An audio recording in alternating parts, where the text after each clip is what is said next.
Spooky! Hello, Bacon here, and welcome to a game called Dagon. This is based on the eldritch horrors of HP Lovecraft, and I'll be dealing with stuff like Cthulhu and giant tentacles and spooky, scary things like tentacles and monsters. Yes. Hopefully we can survive. Hopefully we can beat this game. That would be nice. Anyway, without further ado, let us begin.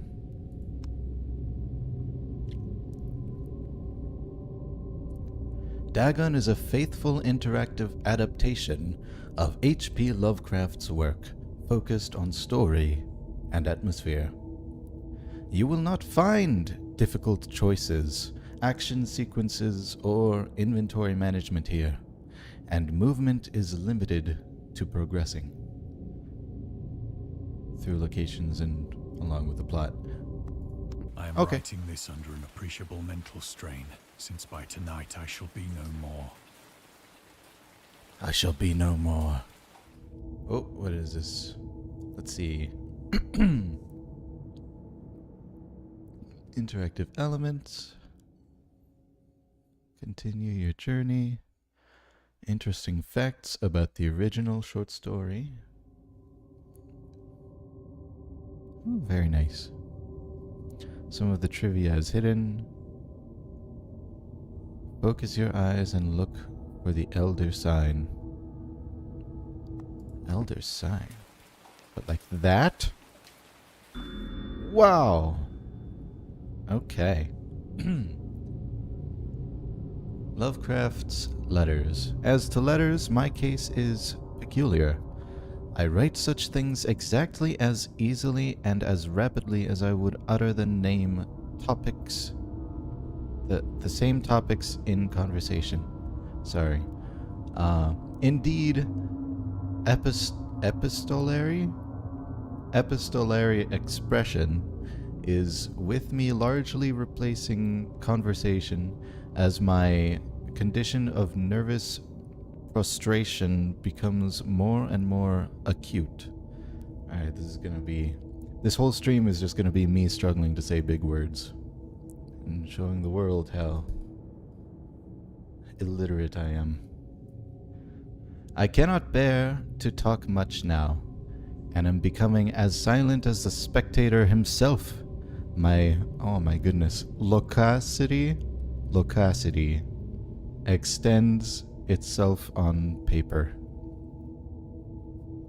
H.P. Lovecraft to Reinhard Kleiner, December 23rd, 1917. Throughout his life, Lovecraft penned around 100,000 letters to his friends and fans, out of which about 10% survived to this day. But his tendency to endless correspondence was a relatively late growth. That's not even a hard word, and I'm struggling. In youth, I scarcely did any letter writing. Thanking anybody for a present was so much of an ordeal that I would rather have written a 250-line pastoral or a 20-page treatise on the rings of Saturn. The rings of Saturn, that's crazy. Lovecraft would often skip meals to afford postage. Collections of his correspondence have been published in various books, and selected letters can be found online. Some readers consider them his most important legacy.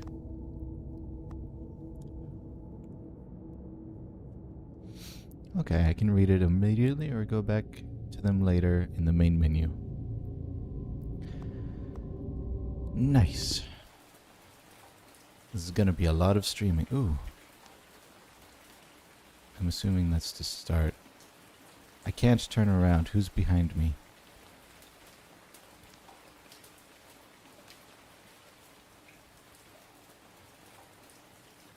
Alright. Let's get a move on. Penniless, and at the end of my supply of the drug which alone makes life endurable, I can bear the torture no longer, and shall cast myself from this garret window into the squalid street below. Do not think from my slavery to morphine that I am a weakling or a degenerate. I'm taking morphine. Am I a weakling or a degenerate? No. Nay. When you have read these hastily scrawled pages, you may guess, though never fully realize, why it is that I must have forgetfulness or death. Yeah, I've seen things. Scary things. Things you would not want to imagine. Things that you cannot imagine. Morphine! Morphine entered into use in the 19th century and was routinely administered to treat severe pain during the American Civil War and World War I. It was also sold without restrictions until 1914. Morphine became more popular around the invention of the hypodermic syringe around 1854. I read that as French fried. Friedrich Serturner, who first isolated the substance, originally named it morphium, after Morpheus, the Greek god associated with dreams. At the time when Dagon was published, morphine abuse, known as soldier's disease, already posed a big problem in the United States. I don't do morphine. It was in one of the most open and least frequented parts of the broad Pacific that the packet of which I was supercargo fell a victim to the German sea raider. I want to be supercargo. Say, aha! Lovecraft and the Great War. Dagon was written around a month after the United States entered World War I. Lovecraft was actively interested in its course. He composed many poems in which he gave encouragement to soldiers and commented on the events unfolding in Europe. He tried to enlist in the army, which he mentions in one of the letters to Reinhard Kleiner. Some time ago, impressed by my entire uselessness in the world, I resolved to attempt enlistment despite my almost invalid condition. I argued that if I chose a regiment soon to depart for France, my sheer nervous force, which is not inconsiderable, might sustain me till a bullet or piece of shrapnel could more conclusively and effectively dispose of me. Letters to Reinhard Kleiner. But even though he passed the physical exam, his mother prevented him from going to the war. She has threatened to go to any lengths, legal or otherwise, if I do not reveal all the ills which unfit me for the army. I am Providence, the life and times of HP Lovecraft.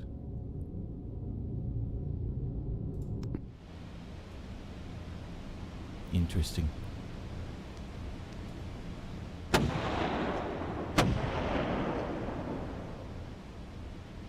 The Great War was then at its very beginning, and the ocean forces of the Hun had not completely sunk to their later degradation.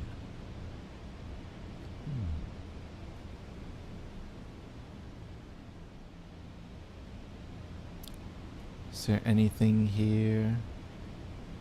Anything I can look at? Anything to read?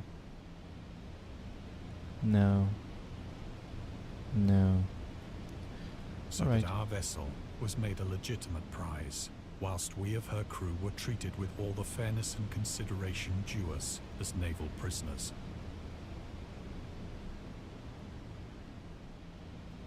Oh.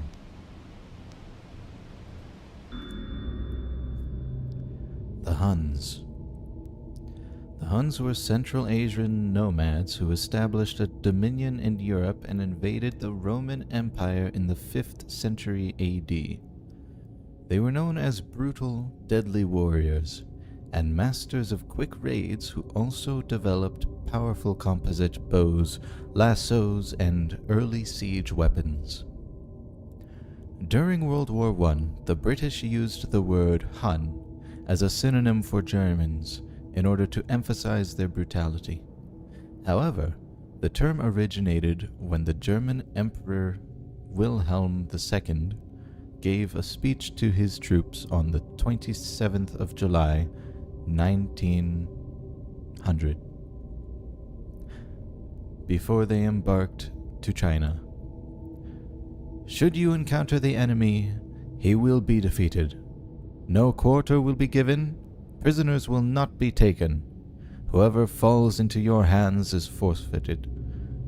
Just as 1,000 years ago the Huns under the King Attila,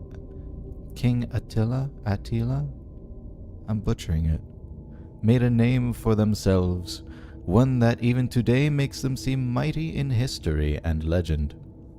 May the name German be affirmed by you in such a way in China that no Chinese will ever again dare to look cross-eyed at a German.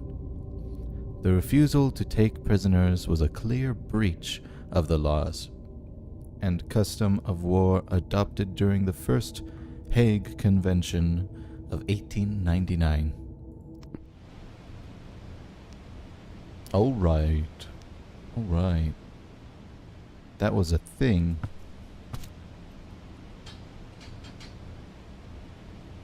So liberal, indeed, was the discipline of our captors, that 5 days after we were taken, I managed to escape alone in a small boat with water and provisions for a good length of time.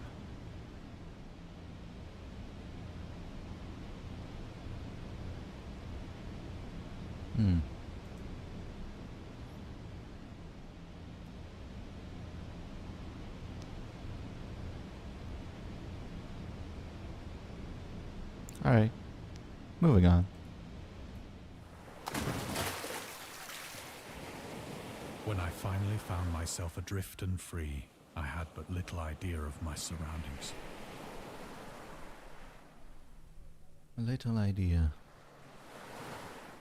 Never a competent navigator, I could only guess vaguely by the sun and stars that I was somewhat south of the equator.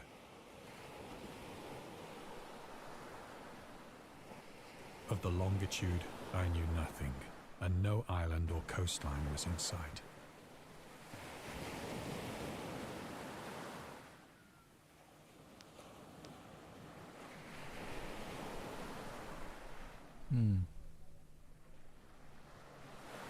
Moon, take me home. The weather kept fair, and for uncounted days I drifted aimlessly beneath the scorching sun, waiting either for some passing ship or to be cast on the shores of some habitable land.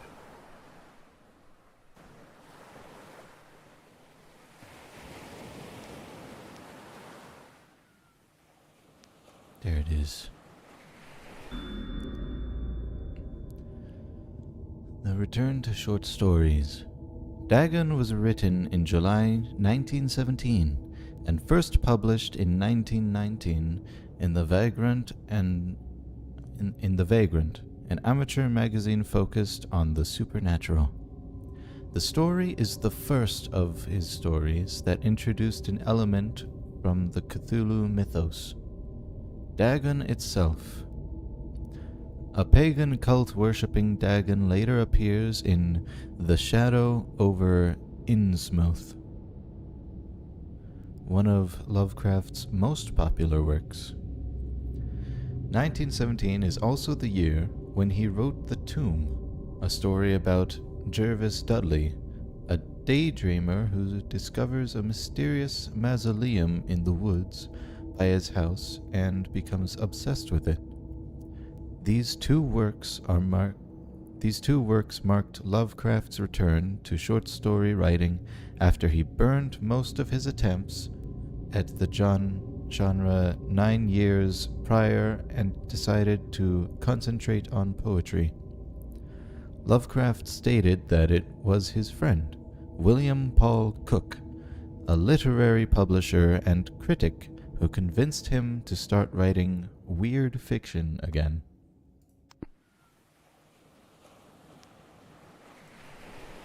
Weird fiction is But neither one ship way to put nor it. land appeared, and I began to despair in my solitude upon the heaving vastness of unbroken blue. Unbroken blue. The change happened whilst I slept. Its details I shall never know. For my slumber, though troubled and dream-infested, was continuous.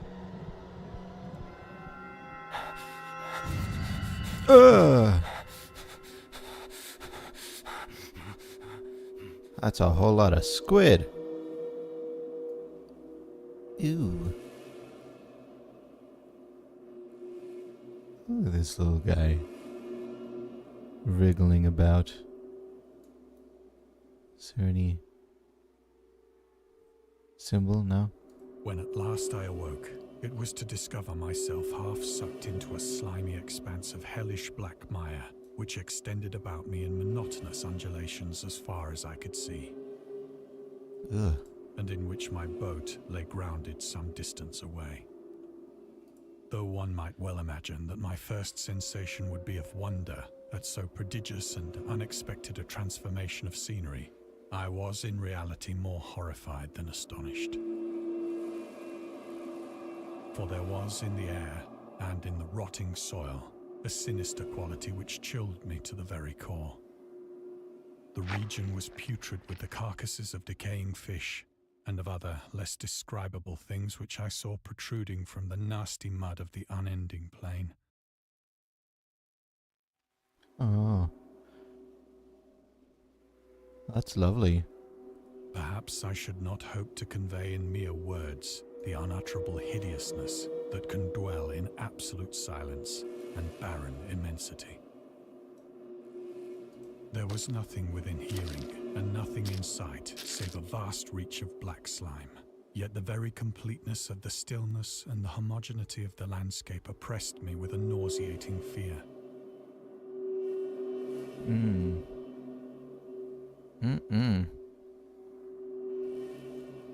The sun was blazing down from a sky which seemed to me almost black in its cloudless cruelty, as though reflecting the inky marsh beneath my feet. I can look now. There's the boat. Aha! The origins of Dagon. Dagon seems to be inspired by Fishhead, a short novel by Irvin S. Cobb about unnatural affinities between a hybrid idiot and the strange fish of an isolated lake. Supernatural horror in literature, HP Lovecraft, and Lovecraft's dream about a strange island emerging from the ocean and him crawling in the ooze that covered its surface. I dreamed that whole hideous crawl, and can yet feel the ooze sucking me down. In defense of Dagon, H.P. Lovecraft. Lovecraft's interests in the topic stemmed from his aversion to fish and sea smells. In his own words, "I have hated fish and feared the sea, and everything connected with it since I was 2 years old. But I cannot recall what earlier experience gave me such a profound and lasting aversion to the sea and seafood." The Dweller in Darkness, Lovecraft, 1927, Donald Wandrei.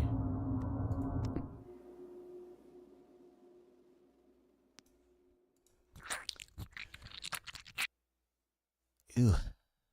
As I crawled into the stranded boat, I realized that only one theory could explain my position.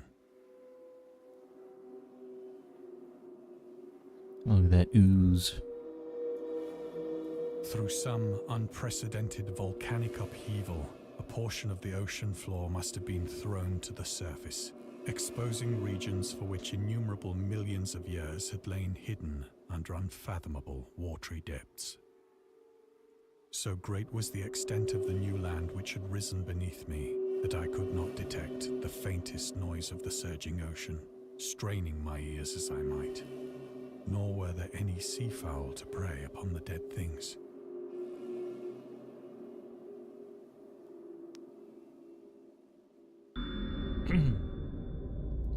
The mystery of volcanic islands.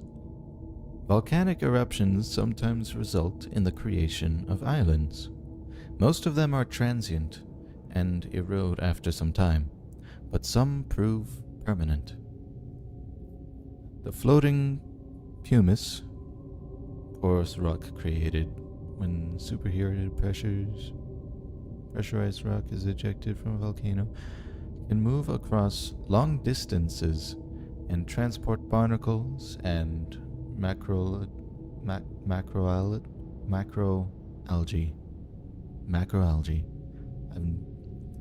Interesting. I've not seen the word spelled out like that. Macroalgae. Nice. And macroalgae that cling to it. In 2001, rafts of pumice created during the eruption of a volcano near Tonga eventually reached Australia. Not the Australians. Man. For several hours I sat thinking or brooding in the boat, which lay upon its side and afforded a slight shade as the sun moved across the heavens. It's moving. The sun, that is.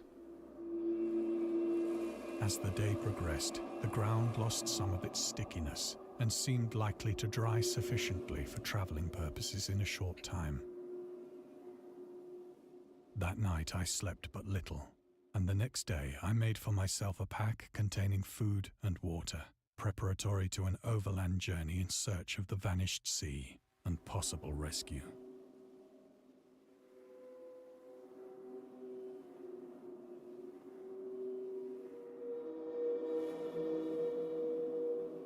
That's nice.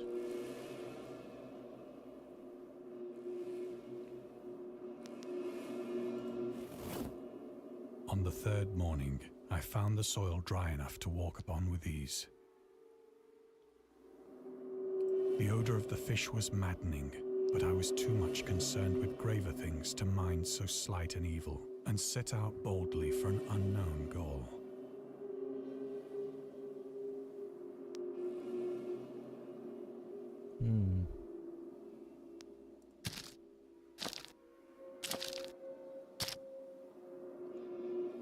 All day I forged steadily westward, guided by a faraway hummock which rose higher than any other elevation on the rolling desert.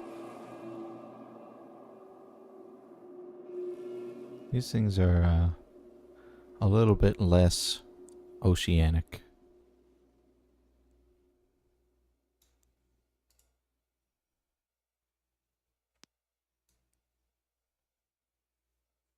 Is there any thingy?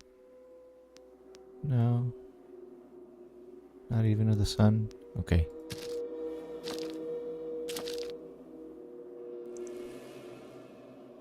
Whale!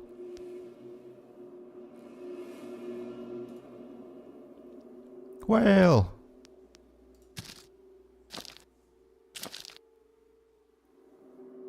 That night I encamped, and on the following day still travelled toward the hummock, though that object seemed scarcely nearer than when I had first espied it.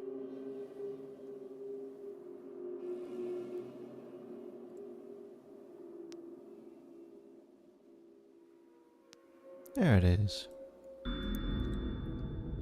The horrors of the ocean. The creator of the Cthulhu mythos and the fictional underwater city of R'lyeh was convinced that life could not exist at the bottom of the ocean because the water pressure would make it uninhabitable.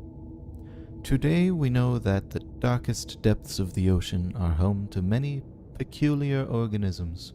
The deepest dwelling fish we have discovered so far, the Mariana snailfish, can live about 8,000 meters, more than 26,000 feet below the ocean's surface, in never-ending darkness and at hellishly crushing pressures, hundreds of times stronger than those found at sea level.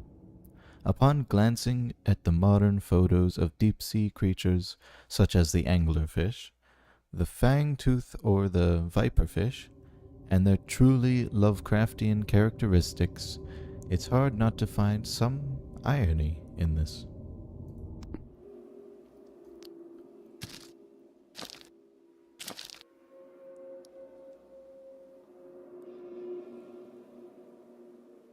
By the fourth evening, I attained the base of the mound, which turned out to be much higher than it had appeared from a distance. An intervening valley setting it out in sharper relief from the general surface. Too weary to ascend, I slept in the shadow of the hill. I know not why my dreams were so wild that night.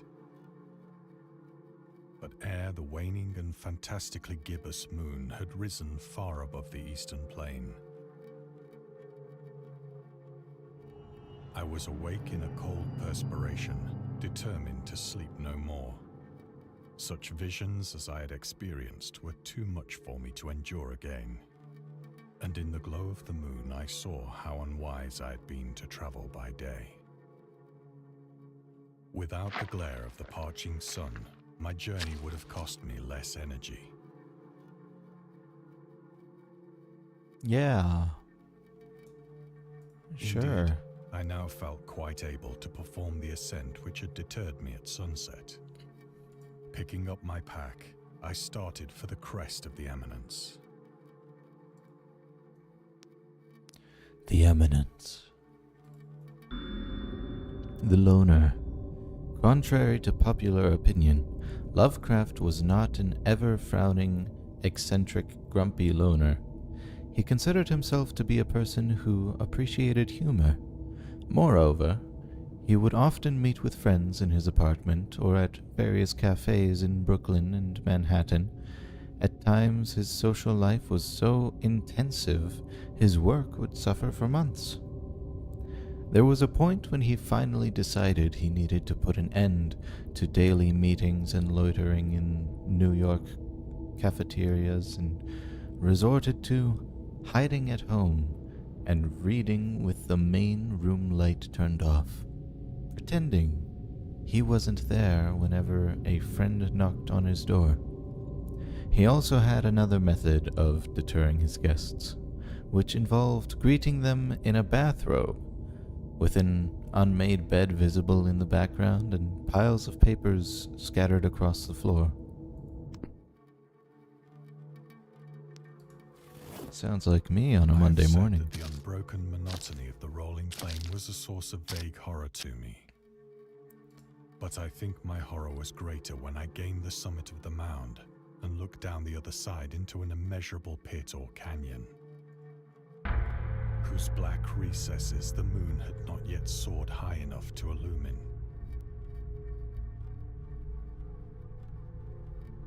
I felt myself on the edge of the world, peering over the rim into a fathomless chaos of eternal night.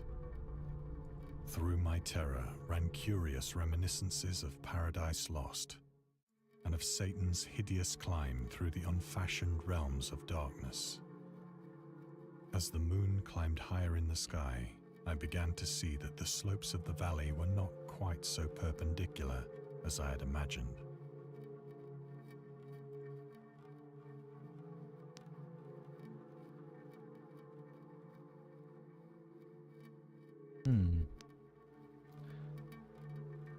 I say jump. Ledges and outcroppings of rock afforded fairly easy footholds for a descent. This is a Whilst great after a idea. drop of only a few hundred feet, the declivity became very gradual.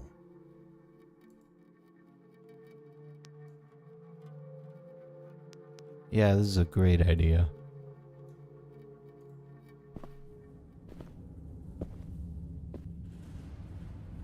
urged on by an impulse which I cannot definitely analyze, I scrambled with difficulty down the rocks and stood on the gentler slope beneath, gazing into the Stygian deeps where no light had yet penetrated. All at once, my attention was captured by a vast and singular object on the opposite slope, which rose steeply about 100 yards ahead of me. An object that gleamed whitely in the newly bestowed rays of the ascending moon.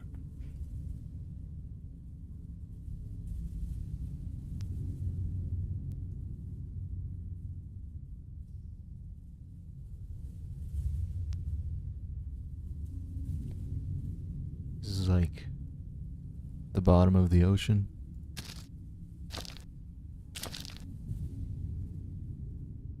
That it was merely a gigantic piece of stone, I soon assured myself.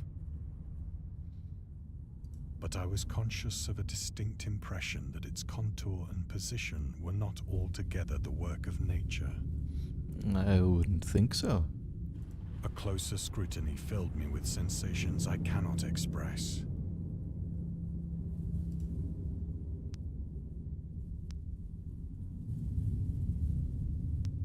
For despite its enormous magnitude, and its position in an abyss which had yawned at the bottom of the sea since the world was young, I perceived beyond a doubt that the strange object was a well-shaped monolith, whose massive bulk had known the workmanship and perhaps the worship of living and thinking creatures. Dazed and frightened, yet not without a certain thrill of the scientist's or archaeologist's delight, I examined my surroundings more closely. Yes, good idea. Examining surroundings.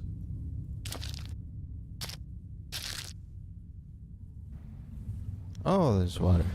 Now near the zenith, shone weirdly and vividly above the towering steeps that hemmed in the chasm, and revealed the fact that a far-flung body of water flowed at the bottom, winding out of sight in both directions, and almost lapping my feet as I stood on the slope. Across the chasm, the wavelets washed the base of the Cyclopean monolith, on whose surface I could now trace both inscriptions and crude sculptures.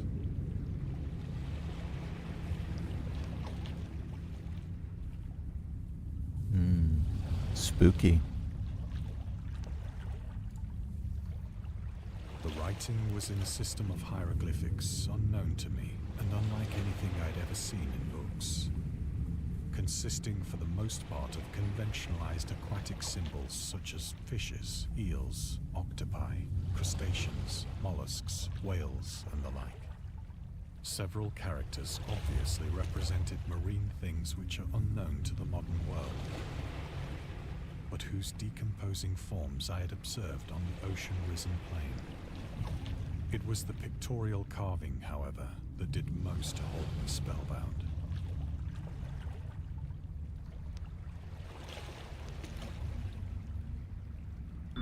What's this?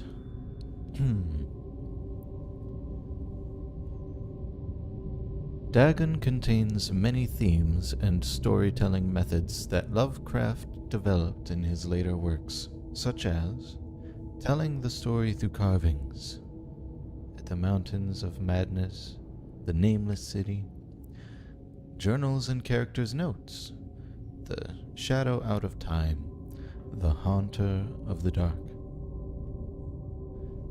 islands emerging from the ocean, the Call of Cthulhu, or fictional beings and deities based on real events and mythologies. Mygo in The Whisperer in Darkness. It's also considered the origin of the popular Cthulhu mythos. Some of Lovecraft's other stories also conclude in a manner similar to Dagon, but let's skip the details in order not to spoil the ending. Oh boy. Plainly visible across the intervening water, on account of their enormous size, were an array of bas-reliefs whose subjects would have excited the envy of a Doré. I think that these things were supposed to depict men, at least a certain sort of men. Though the creatures were shown disporting like fishes in the waters of some marine grotto, or paying homage at some monolithic shrine which appeared to be under the waves as well.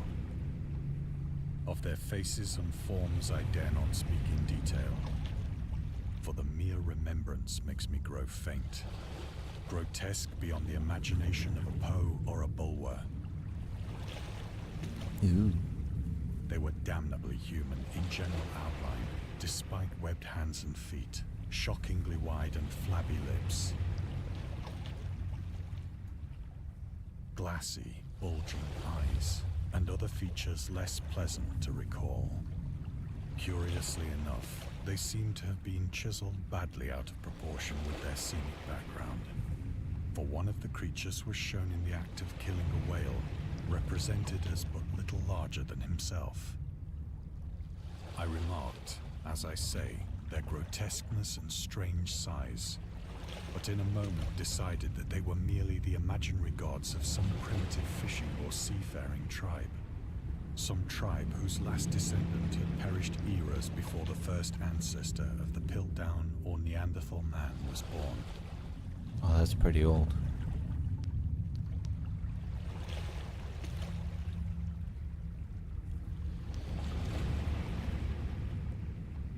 Awestruck at this unexpected glimpse into a past beyond the conception of the most daring anthropologist, I stood musing whilst the moon cast queer reflections on the silent channel before me.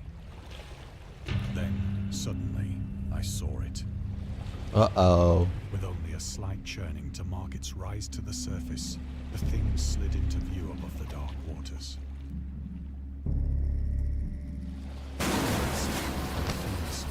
Loathsome, it darted like a stupendous monster of nightmares to the monolith, about which it flung its gigantic scaly arms, the while it bowed its hideous head and gave vent to certain measured sounds.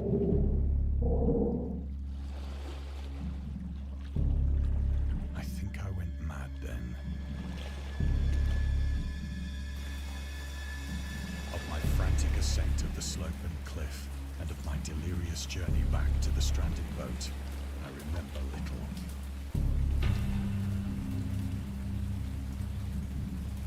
I guess I'm running. Ah.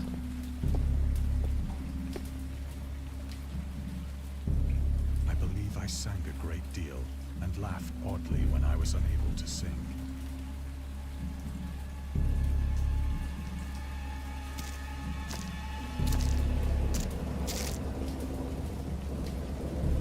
I have indistinct recollections of a great storm sometime after I reached the boat. At any rate, I know that I heard pearls of thunder and other terms which nature utters only in her wildest moods.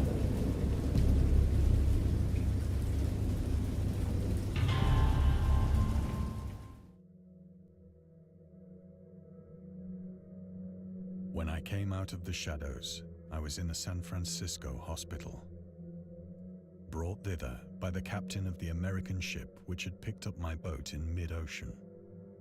In my delirium, I had said much, but found that my words had been given scant attention.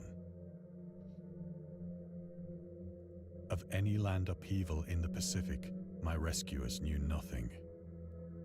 Nor did I deem it necessary to insist upon a thing which I knew they could not believe. Yeah. Call me crazy. The atheist. Lovecraft considered himself an atheist and absolute materialist, which he attributed partly to his early childhood interest in astronomy and science in general. In his own words, "I am indeed an absolute materialist, so far as actual belief goes, with not a shred of credence in my form of supernaturalism, religion, spiritualism, transcendentalism, metempsychosis, or immortality. All I say is that I think it is damned unlikely that anything like a central cosmic will, a spirit world, or an eternal survival of personality exists. They are the most preposterous and unjustified of all the guesses which can be made about the universe, and I am not enough of a hair splitter to pretend that I don't regard them as errant and negligible moonshine. In theory, I am an agnostic, but pending the appearance of radical evidence, I must be classed, practically and provisionally, as an atheist.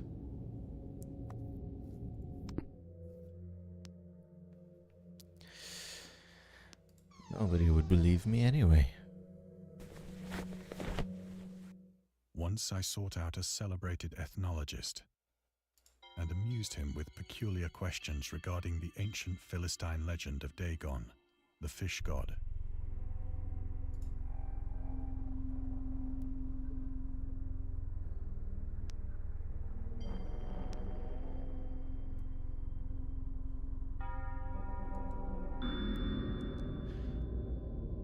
Dagon was the main deity of the Philistines, worshipped throughout the Middle East as the ancient god of fertility and crops. In Hebrew, the word Dagon was a common noun for grain. The rulers of Akkad chose him as the patron saint of their war conquests. He also appeared as the judge of the dead in an Assyrian poem and an underworld prison warder in one of the Babylonian texts. He is often mistakenly taken for a fish god due to the wrong interpretation of his name, as in Hebrew the word dag means fish. In HP Lovecraft's works, Dagon is an underwater deity ruling over the Deep Ones, a humanoid race with fish traits that resides in the oceans. He is worshipped by a secret cult called the Esoteric Order of Dagon. Okay.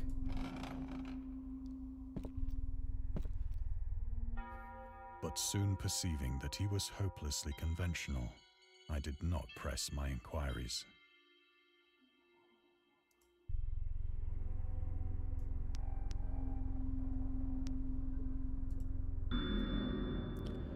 The Marketer. Lovecraft's attempts to find a job in 1925 were influenced by advice he received from friends. Among others, he started freelancing for a marketing magazine, where he would write announcements and commercials. Feel free to judge his copywriting skills for yourself. From an ad for Curtis Woodwork. Curtis Woodwork embraces both the usual structural units and the cleverest contrivances of built-in or permanent furniture, such as bookcases, dressers, buffets, and cupboards. Every model is conceived and created with the purest art, ripest scholarship, and mellowest craftsmanship which energetic enterprise can command, and made to conform rigidly to the architecture of each particular type of home. The cost, considering the quality, is amazingly low, and a trademark on the individual pieces prevents any substitution by careless contractors.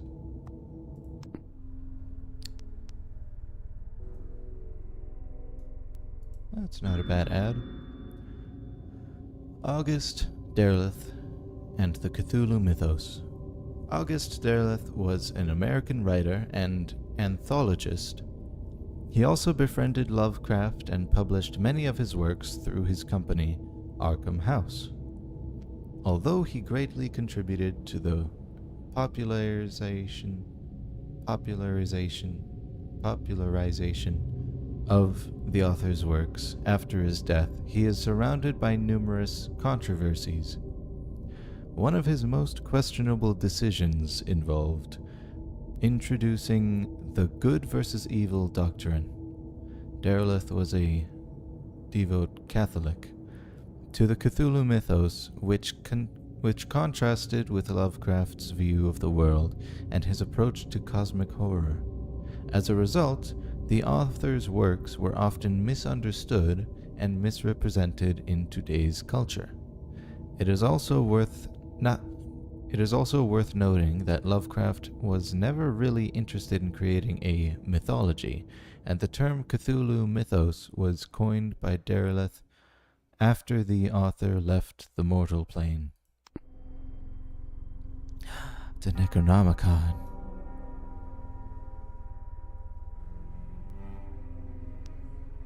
Ding dong.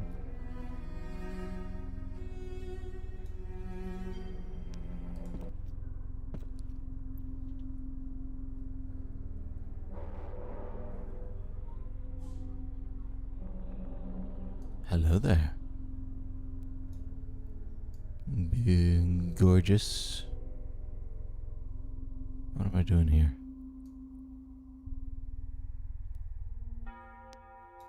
Oh.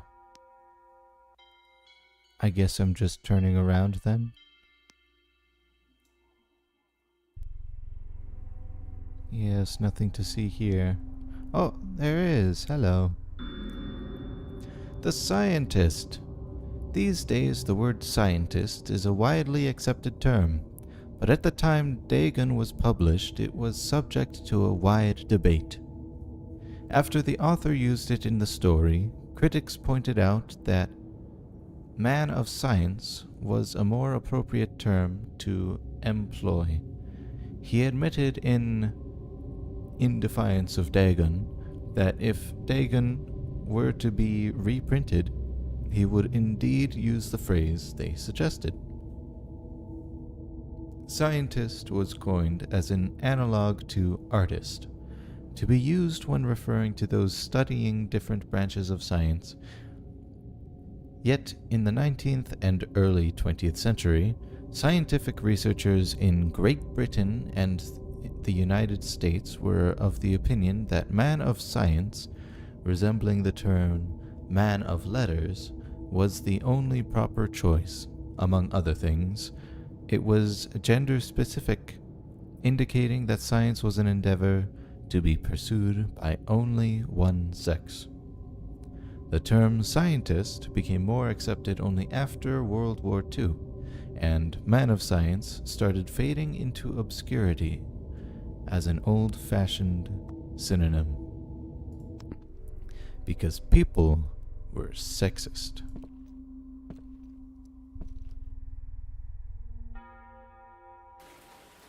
It is at night, especially when the moon is gibbous and waning, that I see the thing. I tried morphine, but the drug has given only transient surcease and has drawn me into its clutches as a hopeless slave. So now I am to end it all, having written a full account for the information or the contemptuous amusement of my fellow men.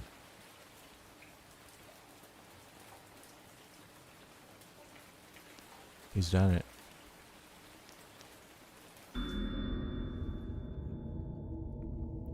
Lovecraft on tobacco and alcohol.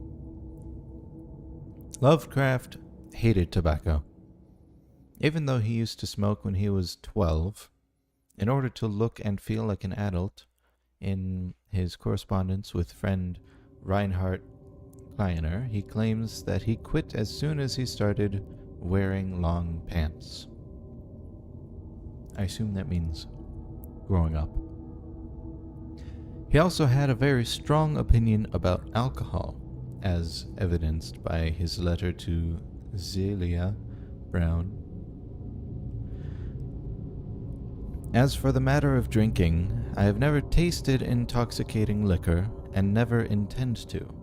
having a strong aesthetic disgust at anything which blunts or coarsens the delicate natural equipoise of the evolved human intellect and imagination.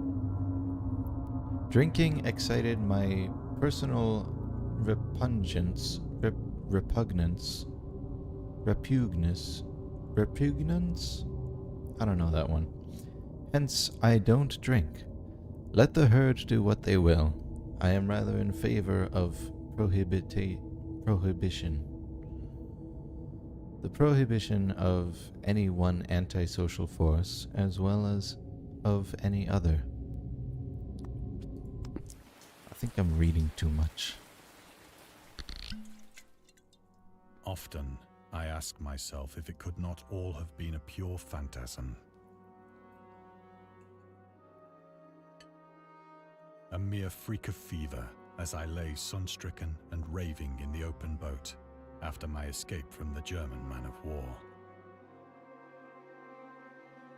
This I ask myself, but ever does there come before me a hideously vivid vision in reply. I cannot think of the deep sea without shuddering at the nameless things that may at this very moment be crawling and floundering on its slimy bed, worshipping their ancient stone idols and carving their own detestable likenesses on submarine obelisks of water-soaked granite. I dream of a day when they may rise above the billows to drag down into their reeking talons the remnants of puny, war-exhausted mankind. Of a day when the land shall sink and the dark ocean shall ascend amidst universal pandemonium.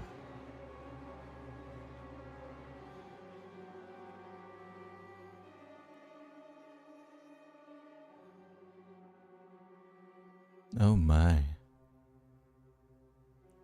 That's a lot of dudes.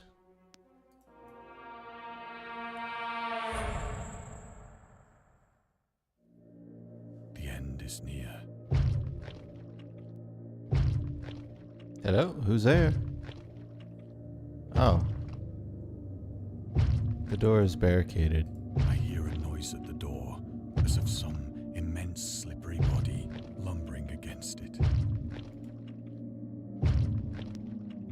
I don't want to open that. I want to go out the window. Hello? Who's there? It shall not find me. Oh. Well, God, that hand!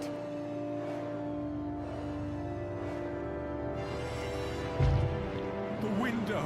The window! yes, the window.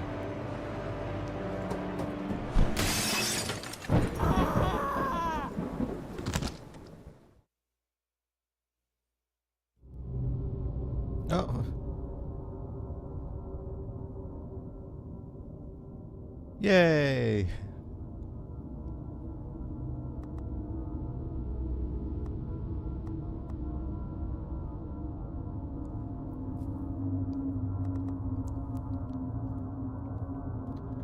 Well,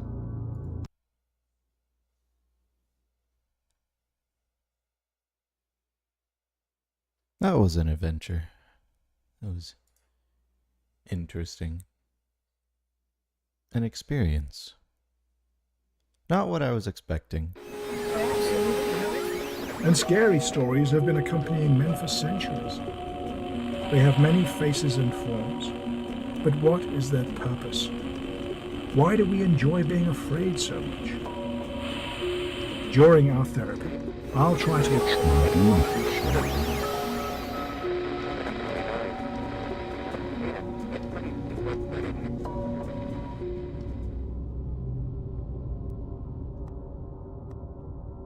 Oh, that's just an ad. Oh, I missed 4. I missed 4.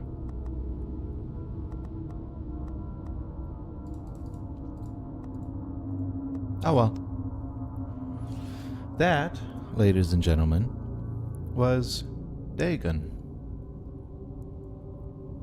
More of a storytelling experience than a game. But that's alright. I think that was interesting. That was fun. But let me know what you think. And let me know what I should play next for another time.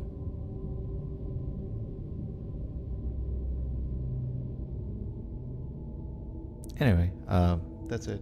I'm gonna go now. I'll see you guys next time.